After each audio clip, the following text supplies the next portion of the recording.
Nylon मांजाने गळा कापल्याची घटना समोर आली आहे। एका युवकाचा दुचाकीवरून जात असताना नायलॉन मांजाने गळा कापला गेलाय आणि त्याला तब्बल 18 टाके पडल्याने हा युवक गंभीर जखमी झालाय।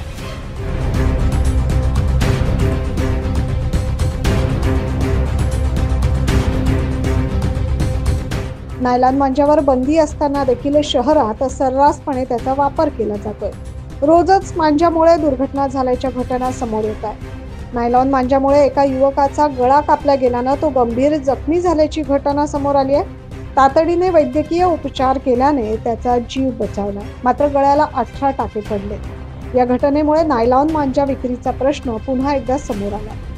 नायलॉन मांजा जीवघेणा ठरत असल्याने विक्री तसेच वापरावर बंदी घालण्यात आली। मात्र केवळ आर्थिक नफा मिळवण्याच्या उद्देशाने शहरात छुप्या पद्धतीने नायलॉन मांजाची विक्री केली जाते।